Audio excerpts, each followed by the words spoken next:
was a good conversation, especially from my last night escapades. But again, I turned something that I would deem as negative into something that is positive. Let's take Monique. Y'all hear what I say? Let's take Monique for your mother and your brother. We gon' hear from Eric and DeVanté. It's strange times and these are strange days, and it's strange people living strange ways. So we expect, let's take Monique.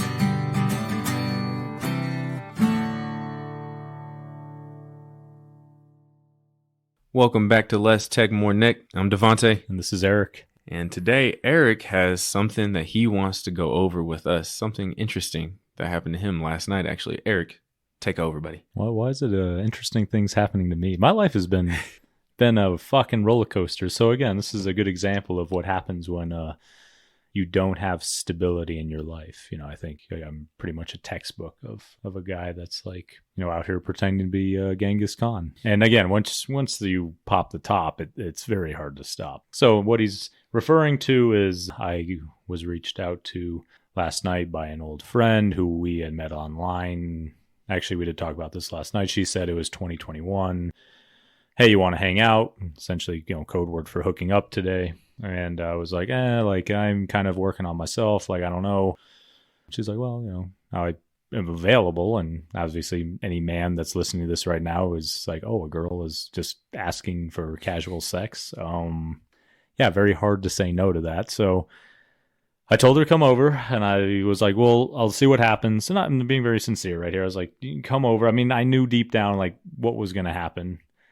But yeah, long story short, so she comes over, we start hooking up, and I actually stopped halfway through, or fucking whatever amount there I just stopped, and I was like, I can't do this.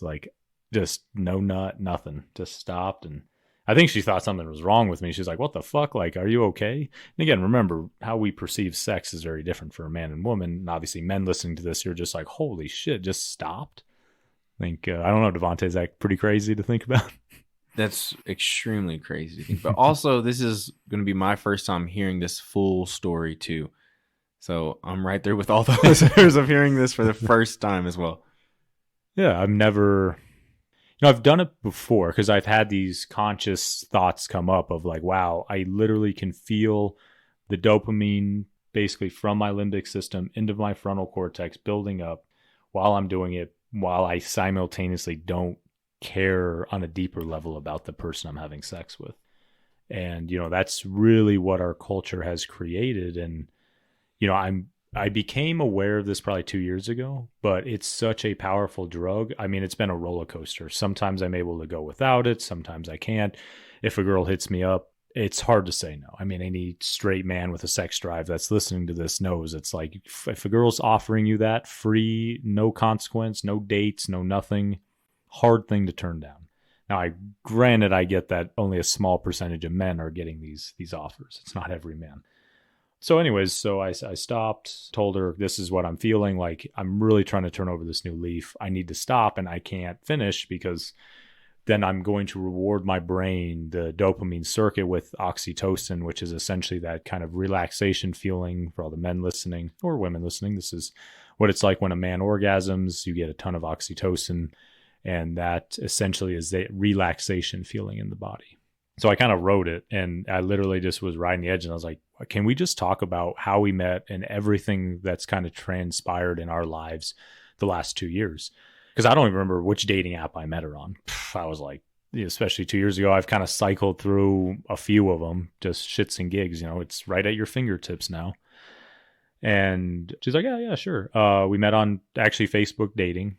And I was like, I forgot that was even a thing. I mean, that's how many of these fucking things I've used. And I was like, oh, okay. And then so I asked her, I'm like, well, it's been a year since we've hooked up. Have you hooked up with anyone else? She hasn't. And I've asked if she's used online dating apps, and she said she's really limited it. So she'll get on, get the attention essentially from men, and then delete it. Could be Bumble, could be Facebook dating, could be Tinder. And then I asked her, so since the year it's been since we've hooked up, have you been asked out in person? She said one guy, I think at the gym she works out at, asked her out. But she wasn't into him, again. And so I was like, well, why weren't you into him? He's like, yeah, he was too short and not attractive and just not well spoken. I'm like, okay, that's fair. So I was like, okay, so what have you been doing? She's like, well, I've just been focused on myself, going to the gym, focused on my career. She's a teacher. And it's like, okay, that's awesome. By the way, this girl's, I'm not going to obviously disclose her name, but she's 27, very kind, educated.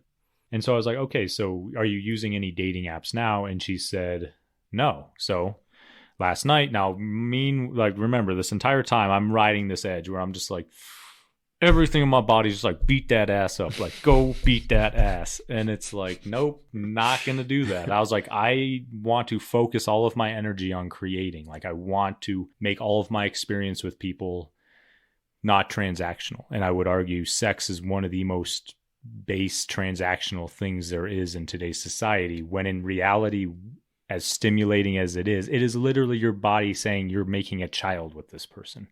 Remember that for all you hookup people out there. Doesn't matter. You still cognitively think you are making a child. And so again, I was just like, all right, I'm riding this edge. Like, fuck it. I just want to put all this energy into, I want to see what it's like from a girl, like just starting a dating app and then seeing the response. So she downloaded or like had Facebook, like did a Facebook dating app. It was really easy, made a profile, put some pictures on, all these things. And while she was doing that, I was simultaneously asking her questions of, okay, well, when was the first time you used a dating app? She was in a long-term relationship till 25, because it would have been 2021. Yeah, 25. And then she broke up with her boyfriend. I forgot why it ended, but she literally, again, these apps were around. I think she met her boyfriend in person. They went to college together or something like that. The relationship ended and she was free. So it was literally 1 month later. She's like curious, what are these dating apps all about? She'd never used them before. I do remember that. And she downloaded, I think, Facebook dating and Tinder.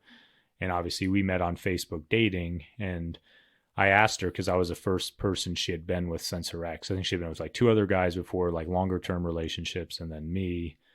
And I was like, well, how much how many likes did you get? And she said, well, by the first day I had like 99 plus Jesus likes Christ. or whatever. And I was like, okay, so 99 men, why did you select me? And she's like, well, you looked the best. It was just pictures of you. You had friends. You were doing fun outdoor Colorado activities. I really designed my profile to be very attractive to women. And so it was very visual. She told me that. And then I asked her, I'm like, okay, was your intention when you get on as a girl, what was your intention? She's like, I was really open to everything, but I really wanted the attention and validation. So I was single and I just wanted, it was much more for attention than it was to actually meet someone. Obviously myself was able to break through the clutter where she made an exception for me and actually slept with me Did you ask her like how many of those guys would hit her up and how many she would actually respond to? I never asked her as like a percentage, but I know it's a small percentage actually. So I did ask her. So these are all notes I took. I asked her of those profiles, what percentage of men did you find attractive? And she lied to me at first. And she said 40%. And I said, bullshit. Women do not swipe 40% on dating apps. What is the real answer? And she literally like kind of looked down and then said, okay, it was like 8 to 10% maybe. Of that, we'll just call it 100 men. And then I said, of those 8 to 10 that you even found attractive, then obviously the dialogue and how someone spoke it was me that you hooked up with. So it was 1 of 100. And she's like, yeah, but you broke through the wall of being physically appealing on top of what you said in the conversation. And again, this is all over text. We never even talked. I don't think we talked on the phone. She just came over and hooked up with me, which I have done countless times, as people know me. Yeah, I've done. Anyways, so again, saying she enjoyed getting a lot of the attention online. Obviously was extremely picky. So, this whole time she's downloading or she's building her profile and, immediately she starts getting likes and I start timing it. So since she started 10 minutes in, she had like 12 likes or whatever. So then we started going through each man that liked her, because on Facebook dating, it allows you to see the man that likes you, and then you can swipe right or left on him. Right as you like him, left as you don't like him. So, and I just started writing down the men that were on there. So the first guy, the first one on the profile, just an average looking 23-year-old, just found him unattractive, swiped left. The second guy, 36, had kids, didn't find him very attractive, but he looked like a good dad. She actually swiped right on him. So the second guy, she swiped right on. Interesting. Yep. And then third guy, 30 years old, all selfies. He was short, only 5'7". Said he was looking for something just casual, immediate left swipe. Next guy, number 4, 25. It was a fake age. The guy clearly was in his 40s, said he was 25, and obviously immediate left swipe. The next guy, now this is all within 10 minutes, remember everyone. Next guy, 30. No real images of like waterfalls and like vague images of him, not attractive, just immediately left swipe. Next guy, 39. Again, he was like 5'5" maybe on his profile. Too short, left swipe, didn't even give him a chance. Next guy, 30, was 32, 6'4", but not attractive to her. That's ugly, didn't find him attractive, left swipe. Next guy, 28, 6 feet tall. Again, this is number 9, ugly, left swipe. And I went to 10 just for experimental reasons. And then the 10th guy, 32, 5'8", so kind of, she said, I'm like shorter end. Yeah. But like just unattractive, just immediately left swipe. So she's of the first 10, one guy. And he was a dad. And it was a dad only because of the kid. She did not find him attractive, but he seemed like a good dad. So she's like, I would give him a chance. But in reality, she wouldn't give him the time of day. Probably they would meet not. In person, and she'd be like, "Oh no, this isn't right." Yeah. Left swipe in person. Mhm. Next. Yep. Wow.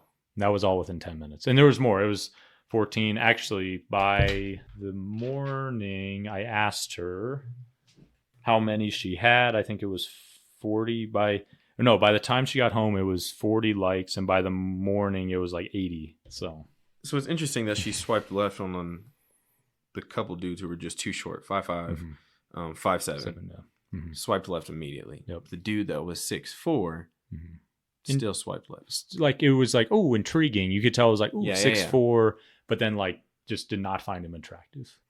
Cutthroat. I mean, it was like cutthroat watching it happen.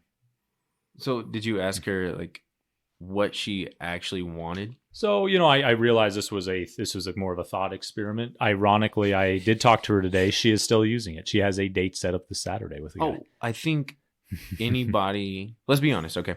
If a man was getting the amount of likes a woman was getting, do you think we would stop swiping? You think we would stop using it? Fuck. Not a fucking chance. I'm a pretty good example. Yeah, not of a man that hasn't stopped swiping for 10 years. So, I think it's bad for all of us that she is still using it, but I completely understand why she would still be using it. So yeah, did she say what she was actually like looking for? Kind of the same spot she was in when she had met me too. Now again, she's been single for 2 years now and has hooked up with me and one other guy offline, I think in between the time, but between 22 and now she's just been focusing kind of on herself, but again, more not staying off the apps, which obviously is kind of what I recommend for people. Focusing on her fitness, on her mental health, her work, finances. And I was like, good, that's awesome. That's what I really wanted to hear. But obviously, finding out that I'm single, I think just reaching out to me randomly, knowing I'm single, was willing to make an exception to the rule for me. In that it's like ultimately she is still pining for one man, even though it's been a year. Even though it was like literally, I remember when she came over the first time in 21, I was like, yo, this is just sex. I say that to all the girls. I'm like, yo, this is just recreation. Like, we can get to know each other or whatever, but I'm just going to have like basically what you see in porn. Well, we can make that happen here. And so she said how stimulating it was because she wasn't on the dating apps prior to this breakup that she had at 25. Right? Yeah.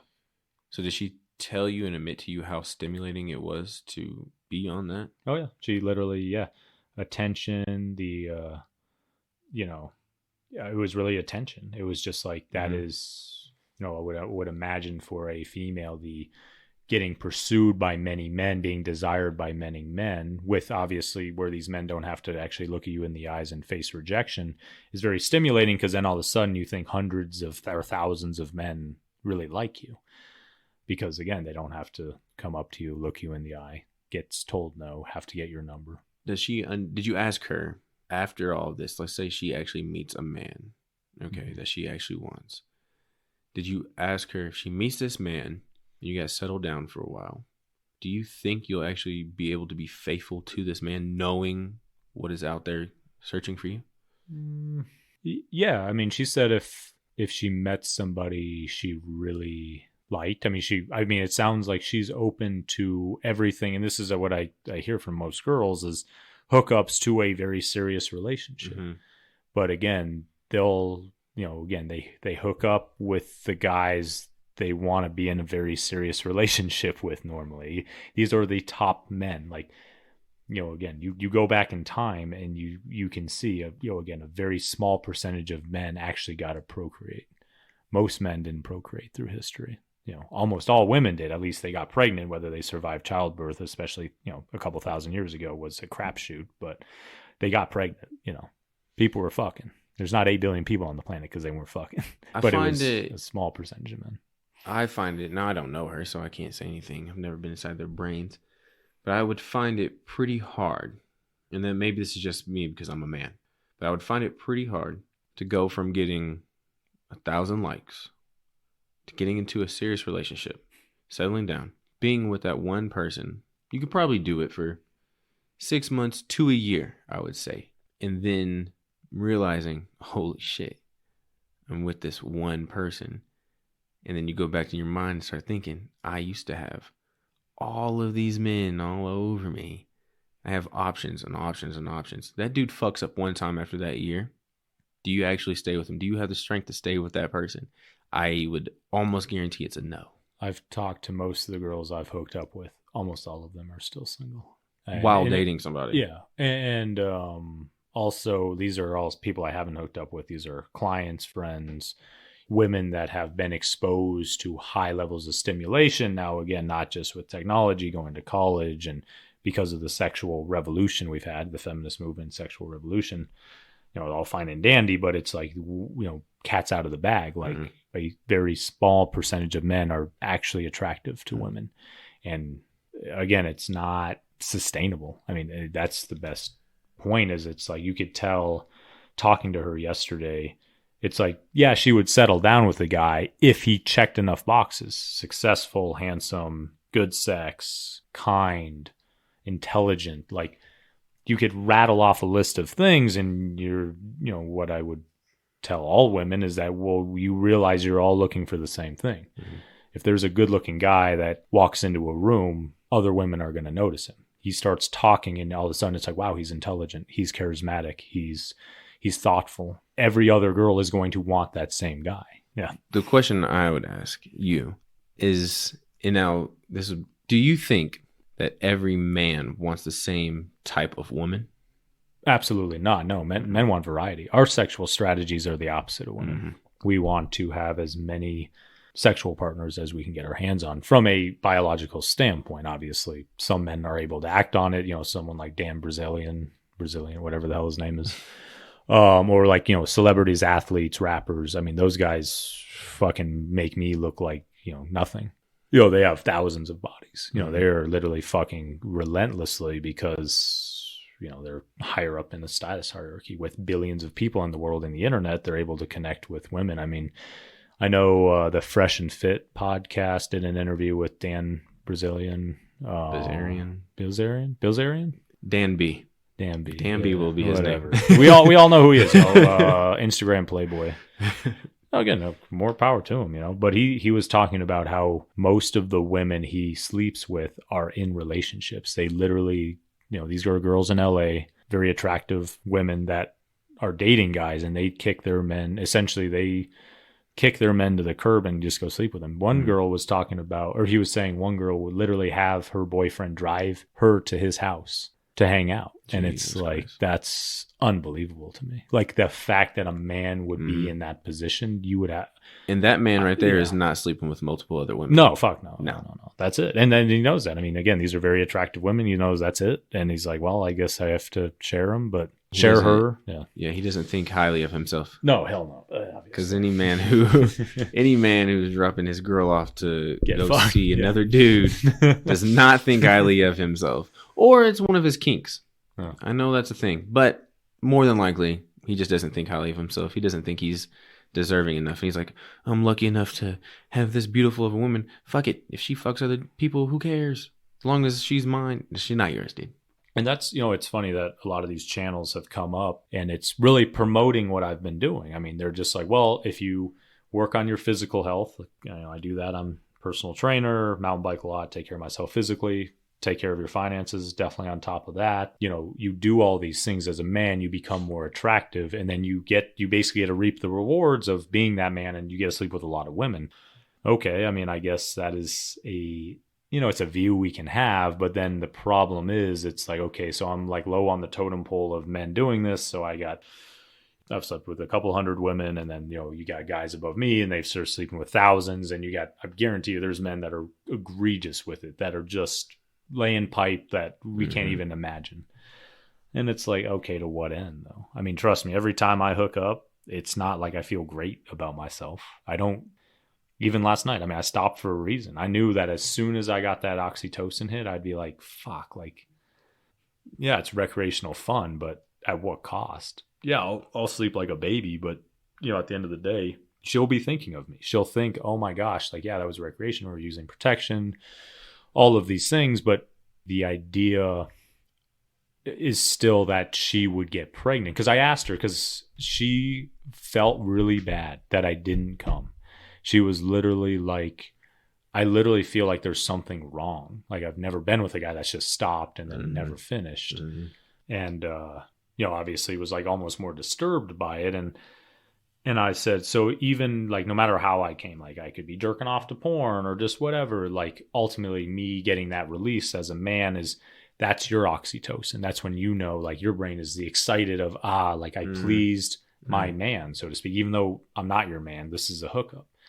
And I made her really think about that. And she was like, oh shit, like that's what I'm missing. I'm missing my own oxytocin. Like, even if you're a guy that might not be the best in bed, if you have a girl that respects you and cares about you, the fact that you're feeling good is the release for the girl a lot of times. Obviously, the men that can make a girl climax and do things, feel ways sexually other men can't, that's going to be even more stimulating.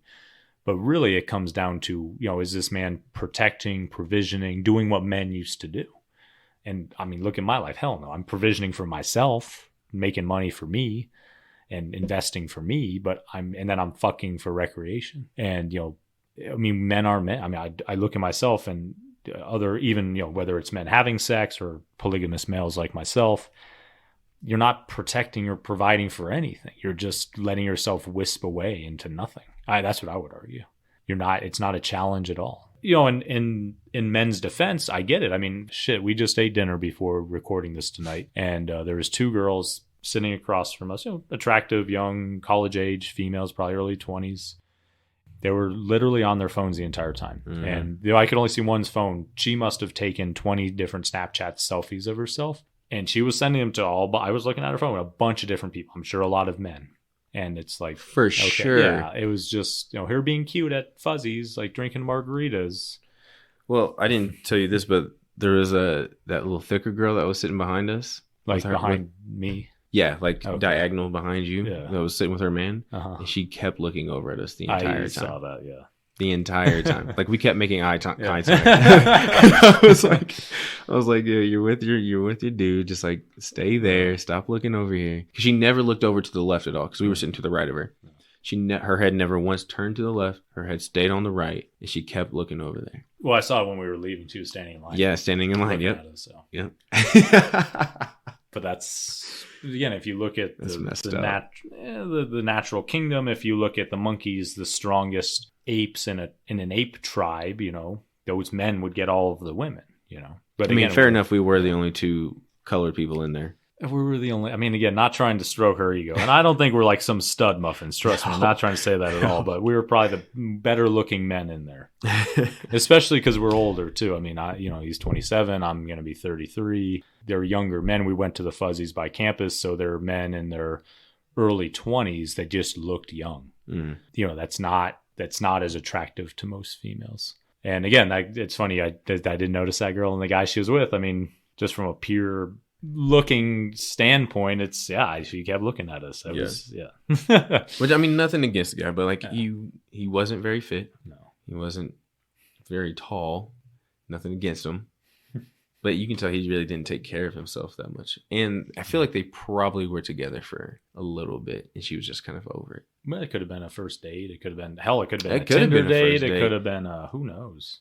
I'll never forget somebody Tinder. I think the last time I had a Tinder hookup, can't even keep track of everything anymore, but like last year, I'll never forget this one girl. This is, I think the last year have really been of these thought experiments of, so I went down to Longmont, it was definitely nice. That was this summer, single mom, early mid 30s, something like that. And, who knows which app it was, but we met for drinks. I was still drinking at the time. At a brewery in Longmont, and she, I remember we were like talking there, and she kept saying, "That's like, oh, like blah blah blah, like I can't believe you're 32, like you just seem young," and I'm like, "Oh, just immature, what can I say?" And she's like, "Oh, it's not bad," and I'm like, "Yeah," and I was like, so I was interested. I'm like, "Okay, this is the first time I actually ran this experiment." I said, "So you find me physically attractive?" And she's like, "Oh yeah, very much so." I'm like, "You're gonna sleep with me today, basically." And she said, "Oh yeah, no, I mean, if you want, like, we can definitely do that." Mm-hmm. And I'm like, "Fuck, okay, that's crazy." And then I said, "Okay, look around the bar. How many other men here do you find attractive?" And it was funny. She took a step back and had to think about it. Okay, how many men do I find attractive? And she looked around and she said, "None, just you." And she was very sincere. She's just like, "Yeah, none of these guys are attractive to me." And I'm like, well, you get that. That's what's happening on a huge scale with the internet. That's why I'm down here, having never met you, about to fuck you with, again, buying a couple drinks. Yeah. No other intentions. No other intentions of anything. Mm-hmm. And she was down. She just wanted to eat some edibles, get fucked up, and we did. And I'll never forget. I mean, this was last summer, and I was like, man, it just felt wrong. I was like, fuck me, like, I've just done this so many times. It's like, it just felt so empty. I mean, the last 3 years of my life, it really just felt empty as shit. So the last 3 years was the moment. Like, what was the moment where you were like, oh man, like this isn't fun anymore? Because there had to be a moment where you were like, oh man, this is great. And then there had to be that next moment where it's just like, fuck, this is not great anymore. I would say when I crashed my dirt bike in Moab in 2020. I mean, that first time, crashed my dirt bike. I was with a buddy out there. Actually, it was in Grand Junction. It wasn't even Moab. Then I kind of was laying there just like, damn, I could really fuck myself up. And then I was like, man, I'm really hurt. And then I thought, I'm like, I'm fucking 30 years old. Like, I'm not 23 anymore. Mm-hmm.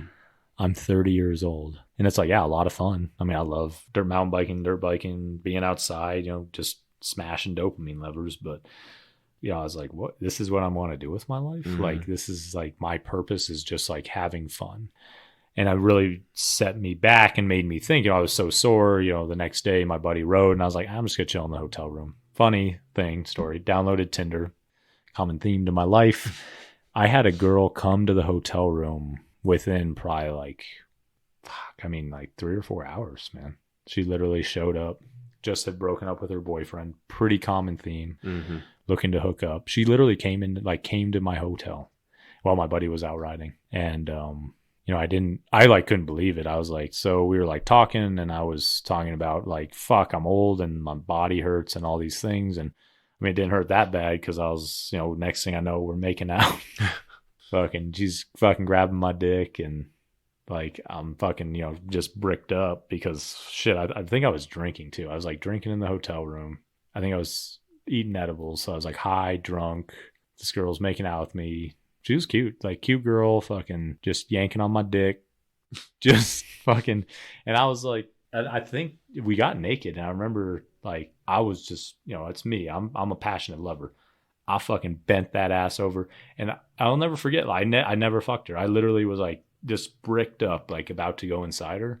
And part of it was I didn't know who she fucking was. I didn't have condoms. Trust me. If I had condoms, I might have done it. I'm not going to be here and just say I'm some hero. But I was like, damn, like I was like, this is not a good idea.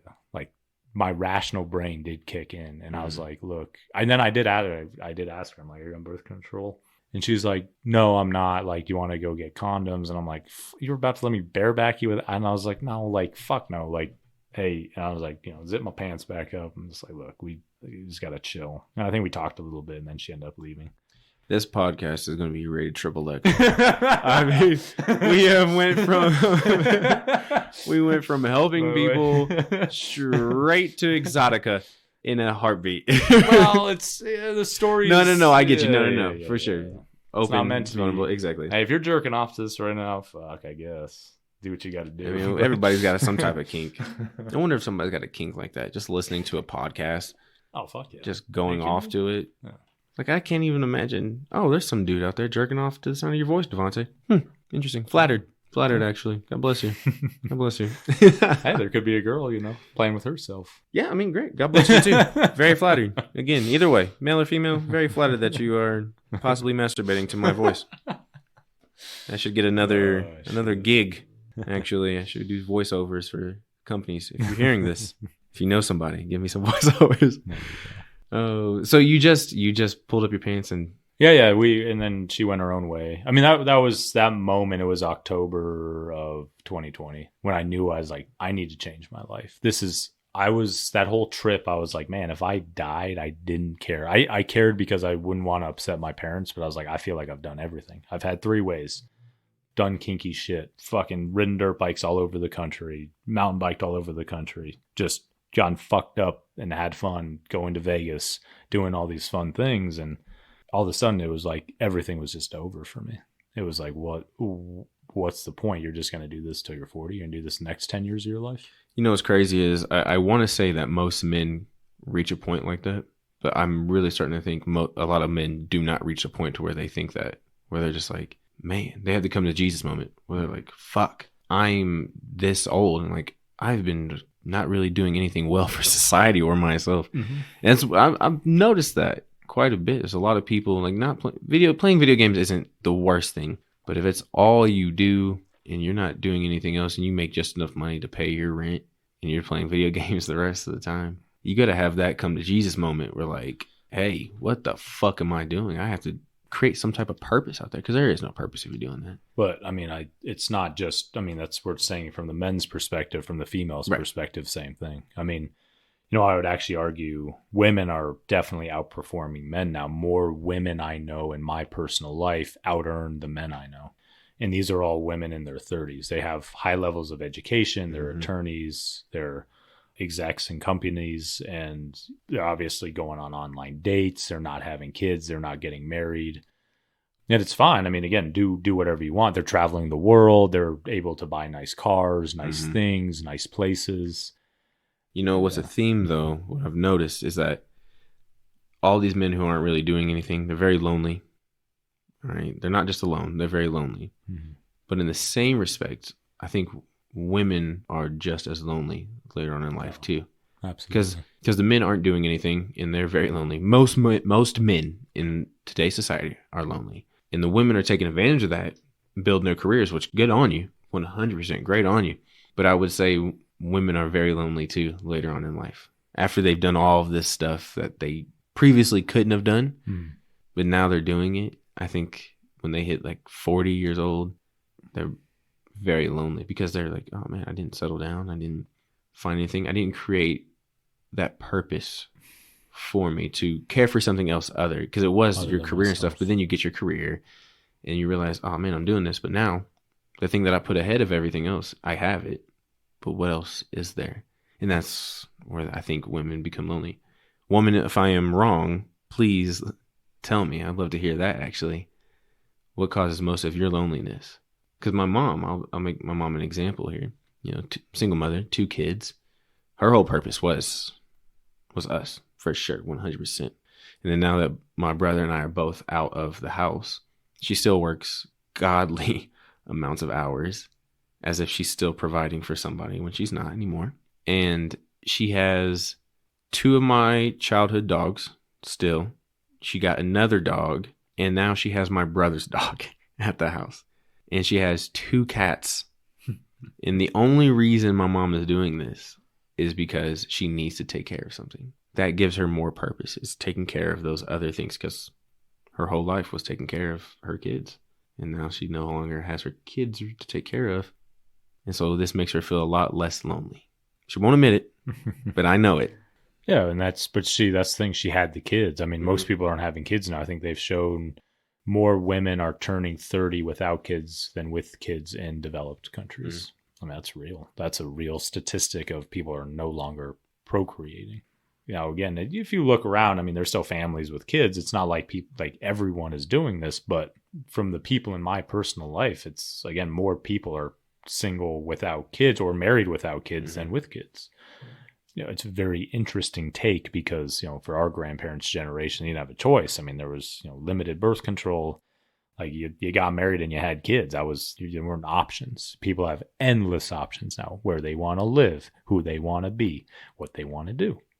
Again, fine, but again, the endless choice creates a lot of mental instability for sure for people. I think what I'm saying for my mom for that is that is that she had the purpose, and now the thing that all these women are doing now, as far as like traveling and stuff, my mom should be doing now. Yeah. You know I agree with that. That's what she should be doing now, instead of sitting there. Climb the mountain. Exactly. Yep. So now she has her time to go off and relax. You created your purpose. Go off and into the sunset and chill and relax for the rest of your life. Like, yeah, you still got to work, because we're not all making that much money out there right now. But for the women, they're doing the exact opposite these days. I think they're all doing the traveling and having this good life, but they get to a point where it's too late for them to really settle down and have a family if that's really what they wanted to do. It's 40 years old. That's high risk pregnancy. And they start thinking, hey, maybe I can't do this now because I don't want the odds of not making it out of this pregnancy. I mean, we're all getting older. But yeah, damn right. We're all getting older, but again, you're in the present moment now. So what the whole point of doing this podcast is, what can you do? Again, take care of yourself physically, limit the alcohol, exercise, eat healthy, do the things to, put the odds in your favor, and then maybe your life will just turn out a little bit better. And I can say mine has. Obviously, we all know, probably have a child. Did the paternity test today, so we'll see how that works. I really wish we had a video camera for that. Like, honest to God, I think that would have been hilarious to hear you go up in there and just document that. That'd have been perfect cinema. Perfect cinema. Send me a picture of the fucking poster on the wall. Yeah, my life is one big entertainment. Oh, I mean, it's one big lesson for people. And my body's torn apart. I had a kid I didn't know about. You can run through life and think you're smarter than everyone else and just trust in yourself and think you're your own God, essentially. And it's like, well, that creates problems for people. It's interesting to see somebody who grew up with a lot of stability and didn't grow up with very many problems at all. And then in 1 week, you immediately turn into a minority. Like immediately you turn to the dark side. Everything that I grew up seeing is what you're going through later in life. And this is stuff that you probably didn't really see too much growing up. Or you didn't have to deal with directly. Yeah, I didn't have to deal with directly. Yeah. Money kind of does insulate you from things. But, I think for me, it's I wanted to run away from that so bad, the stability, that it's like I wanted instability. It's like, fuck stability. And I saw my parents' relationship and my friends' parents and, nice cars and nice homes and this bizarre behavior. And I was like, fuck this. Like, this is ridiculous. And I was like, I'm going to live my own life and live balls to the wall because, again, there is no meaning to it. And it's like, no, you eventually wake up and there's fucking meaning to it. And you're just, whether you create it or not, you will struggle. That's one thing in one life. Oh, yeah. You cannot outdrink it. You cannot outrun it. You cannot outfun it. It is literally, life is hard. I've trained trust fund kids and I've worked with people that have literally been on work release for dealing drugs. It's like I've dealt with every walk of life. You cannot escape it. Nope. Nope. Life is going to come at you whether you like it or not. It might be a little later in life that it comes at you for other people, but that motherfucker's coming. and there's nothing you can do about it. So you might as well start today. Yeah. And it will really show you a true strength of who you are if you cannot get through that shit. If you've never been, I think you're doing a pretty good job for someone who's never really been through anything, man. I think you're holding together pretty well. I think a lot of people would fucking crumble the week that you've had, finding out you had a kid and all the other shit. Yeah, dude, I think that dad has cancer, find out I have a kid, body shredded apart. There's not, if I was still drinking and not giving a shit, it would be hard to withstand like the batterment of this. My dad finding out he had cancer, finding out I had a kid.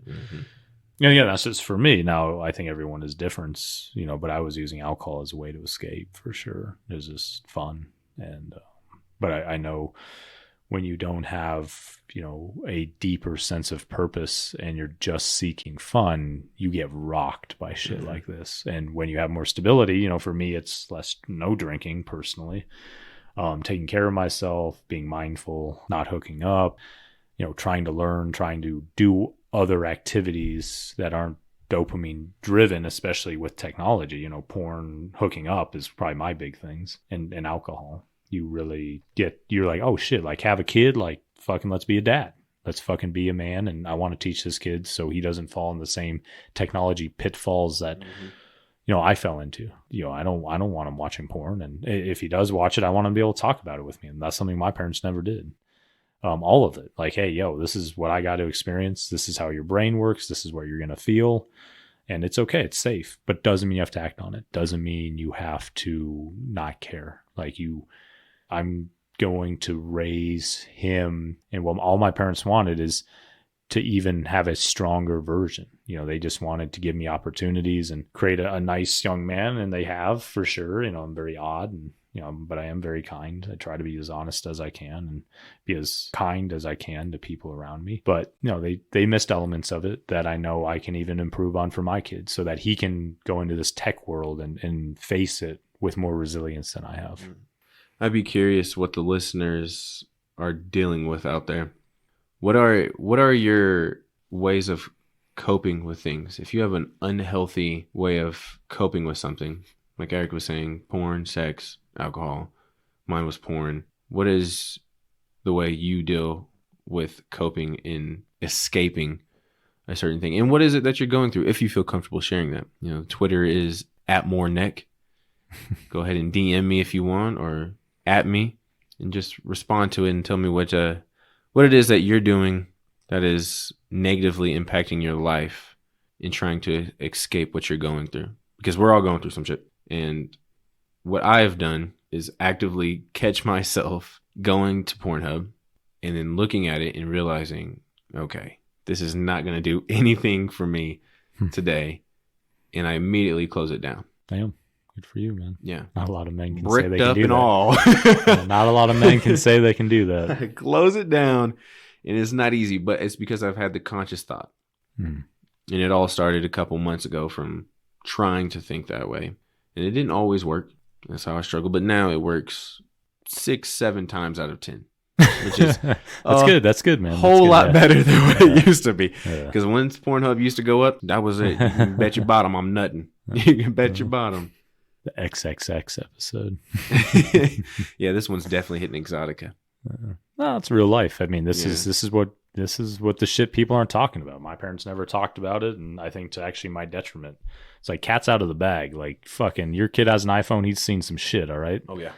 So we're just trying to help y'all out. I mean, again, it takes a lot of mindfulness just to be like, this is a drug. It's just a drug. You gotta be able to be like, okay, how you consume it and everything else, just like alcohol, is on the individual. I'm not here to tell you how much is healthy or anything else. It's just like, you got to be able to bring it up, not be ashamed by it, and recognize when it's a problem and when to step away. Because again, it's different. Obviously for men, it's porn, hooking up. For the men that can pull it off. For women, it's the affirmation. I know women, will not name names, that are getting tons of affirmation online, and that is their dopamine that they're binging on as well. And that's not helpful at all. I mean, that's going to make me as a man not want to date, because I know essentially they're just the female version of me, instead of them actually going out and fucking all the time. Even though I think women are having a lot of sex right now, it's more of the attention and just male validation that they're getting via the internet. And it's like, I'm not going to play that game. I mean, I'll tell you right now, ladies, like I'm open to dating. I'm not completely closed off from it, but it would be hard for me, not because of who I am, but because of all of this stimulus everyone is being kind of hammered by. I mean, it makes me nervous. It does. It's like, can I be faithful? Do I trust her? Is she just getting I mean, again, if she's an attractive girl, is she just going to get so many DMs? I wouldn't consider myself like an insecure person, but it would make me insecure to just be like, well, fuck me. Like, I know how the internet works. I know how men think. Like, I'm not too worried about being replaced. It's just more of like this. It's like, why am I giving up my sexual strategy as a male, which is to have sex with lots of women, but then you don't have to essentially, give up your sexual strategy of getting tons of attention and trying to find the highest quality man. I mean, that's what it is. You're just sorting through attention. Not a lot of pros, especially for guys. I mean, men are leaving, especially smart men, they're leaving the dating market in droves. Oh, absolutely. So, absolutely. I have definitely put dating on the back burner. That's for sure. I haven't even had a thought of dating anybody. There's not one woman I've seen since I've been separated with my ex that I even thought about dating.